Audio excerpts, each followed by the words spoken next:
Magandang oras mga kaboksing, Trila in Manila ay maganap na ngayon sa Araneta Coliseum. Ito ay para i-commemorate ang greatest boxing in history ni Muhammad Ali at Joe Frazier dito sa Araneta Coliseum mismo. Kaya meron tayong 30 bouts, lahat ay 30 ka-bouts ang maganap dito. At maganda, it's Filipino boxers against the world. Kaya sa karagdagang balita, narito ang ating mga kaibigan sa frontline atin panoorin. Kasado na ang Thrilla in Manila Part 2 kasabay ng anibersaryo ng tapatan ni Muhammad Ali at Joe Frazier sa Big Dome. Kabilang sa mga sasabak ang ilang Pinoy boxers. Nasa frontline ng balitang yan si Ian Suyu. Pero bago ang sagupaan, sumalang muna sa weigh-in ang mga lalahok sa historic Box Fest. Una sa listahan ang WBC Strawweight Champion na si Melvin Jerusalem na dedepensa sa kanyang titulo kontra sa South Africa na si Shakur Waksuse. Ready na tayo kasi yung mga Pilipino, naka-ready na rin sila na manood sa laban natin. Sobrang saya ko lang kasi hindi ko inaasahan na kahit mali tayo pero ngalan na world champion tayo. Isa rin sa inaabangan ng apo ni Muhammad Ali na si Nico Ali Walsh na lalaban sa Thai fighter na si Kitisak Clinson. I know my grandfather would be really proud that I'm, touching part of his legacy and creating my own. Sasalang din si Yumir Marshall kontra sa Venezuelan na si Eddie Colmenares. Turning 30 ko po bukas. So, napaka-special po to sa akin. Yung Thrilla in Manila 2, natapat pa sa birthday ko. Bahagi ito ng 50th anniversary celebration ng original Thrilla in Manila ni Muhammad Ali at Joe Frazier noong 1975. Sa kabuuan, may 13 bouts ang nakakasa para bukas. At ayon sa ating mga Pinoy boxers, hindi nila sasayangin ang pagkakataong ipamalas ang kanilang husay sa harap ng libu-libong Pinoy fans. Okay, so sana manalo ang lahat ng ating mga Pilipino na kasama sa fight bouts na ito.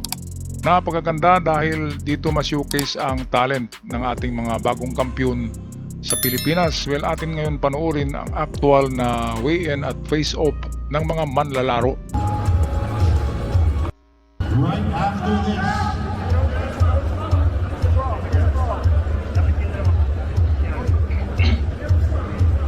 the Wonder Boy, Carl James Martin.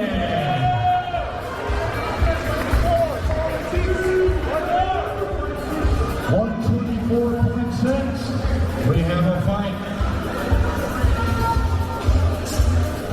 At featured dito mga kaboksing ay ang anak ni Manny Pacquiao na si Iman Bakusa.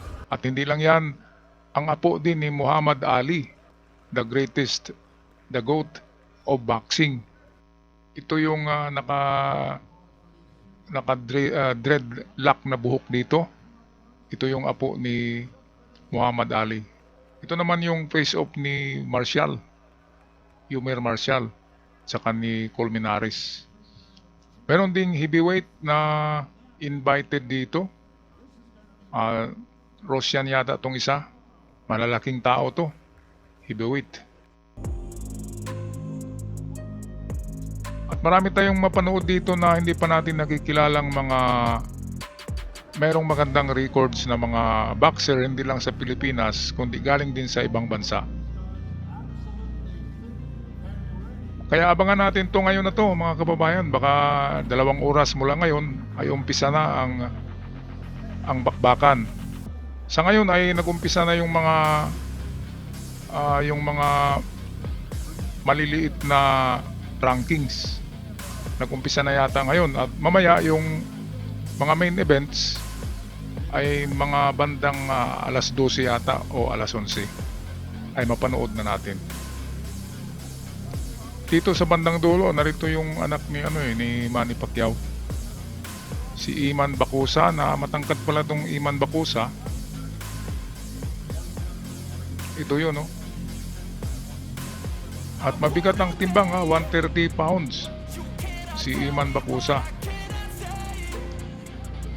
Kaya itong ating magandang abangan ngayon na ay mag-umpisa na tayong mag-tune in sa ating mga favorite channel sa boxing, mga kaboxing. Okay, so ako'y magpaalam na dahil ako rin ay manunood ng live nito.